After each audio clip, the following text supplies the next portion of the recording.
पुण्यातील कुख्यात गुंड बंडू आंदेकरनं आज तुरुंगातून बाहेर येत थेट उमेदवारी अर्ज दाखल केला। नातवाच्या हत्येच्या आरोपामध्ये आंदेकर तुरुंगात आहे।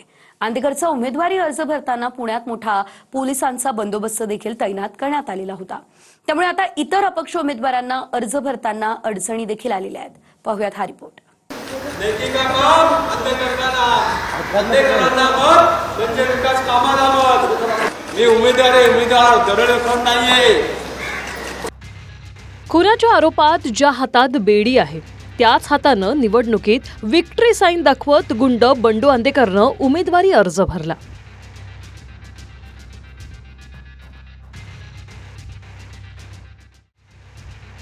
उमेदवारी अर्जासाठी पुणे पोलिसांनी बंडू आंदेकरला जेलमधून भवानी पेठेतल्या उमेदवारी कार्यालयात आणलं। यावेळी मोठा बंदोबस्त तैनात करण्यात आला होता। बंडू आंदेकर हा आंदेकर टोळीचा म्होरके आहे। हातात बेडी, चेहऱ्यावर काळा स्कार्फ, मागे पुढे पोलीस आणि मतदानाचं आवाहन करत तो तुरुंगातून अर्ज भरण्यासाठी पोहोचला। नेकी का काम, आंदेकर का नाम, आंदेकरला मत म्हणजे विकासाला मत, अशा घोषणा तो देत होता।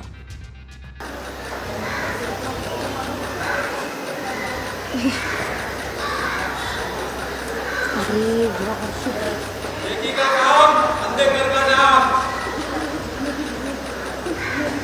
नेकीका काम आंदेकर का नाम। आंदेकरांना मत म्हणजे विकास कामाला मत। बघा मला कसं आणते नाही लोकशाहीमध्ये, हे लक्षात घ्या। मी उमेदवार दरड नाहीये। नेकीका काम आंदेकर का नाम। पंडित भाऊ आंदेकर जिंदाबाद।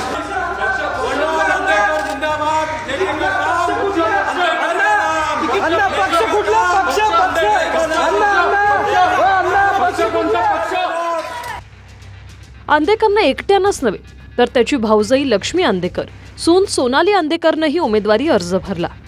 या दोघीही हत्येसह खंडणीच्या आरोपात जेलमध्ये। तुरुंगात असताना गुंड आंदेकरसह त्याच्या कुटुंबातल्या तिघांनी उमेदवारी दाखल केली। माहितीनुसार पुण्यात प्रभाग क्रमांक 22, 23 आणि 24 मधून त्यांनी अर्ज दाखल केला। तिघांनी अपक्ष अर्ज भरलाय। याआधी लक्ष्मी आंदेकर राष्ट्रवादीच्या माजी नगरसेविका राहिल्या आहेत। बघा, मला काहीच माहित नव्हतं आतमध्ये उमेदवारी अर्ज कोण भरतात। मला फक्त एवढं सांगितलं गेलं आतमध्ये काम चालू आहे आणि इथं बॅरिकेड लावले, तुम्ही 15 मिनिटांनंतर जावा। मी म्हटलं काय हरकत नाही, मी 15 मिनिट नंतर जातो। मग मी आता 3 वाजले, आता मी काय करू आतमध्ये जाऊन? आतमध्ये तर अधिकारी पण नाहीये। ह्याच्यात पोलीस प्रशासनात पण काही चूक नाही। त्यांना जे काम दिलं गेलं ते करणारच आहे, ते 100%। आता बंडू आंदेकर आतमध्ये आले की नाही आले त्यांचं आपल्याला काय हरकत नाही बंडू आंदेकरांशी, पण आपलं म्हणणं आहे की तुम्ही जर वेळ आम्हाला दिली 11 ते 3 तर तुम्ही त्यांच्यासाठी एक वेगळं सेक्शन करा ना। आता त्यांची पण जे डॉक्युमेंटेशनची जे प्रतिक्रिया झाली ते सगळे तुम्ही तिथं जेलमध्ये जर केली असेल तर फॉर्म भरायची पण त्यांची करणी ते जेलमध्येच करा तुम्ही, नाही तर दुसरा कोणता तरी ऑफिस करा आणि तिथं करा। आता आमचा आजचा पूर्ण वेळ गेला। स्वतःच्या नातवाच्या हत्येच्या आरोपात बंडू आंदेकर तुरुंगात आहे। वनराज आंदेकरच्या खुनानंतर दोन्ही टोळ्यांमधला संघर्ष वाढला होता।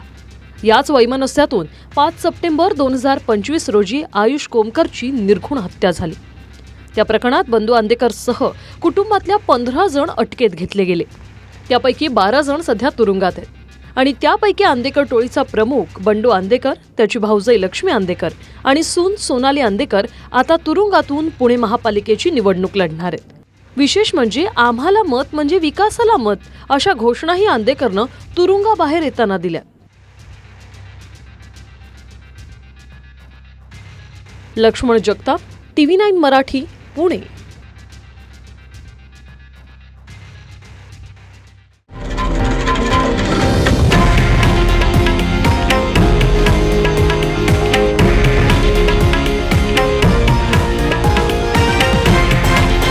हे आहे देशातील नंबर 1 न्यूज नेटवर्क आणि आपण पाहत आहात TV9 मराठी, एकमेव।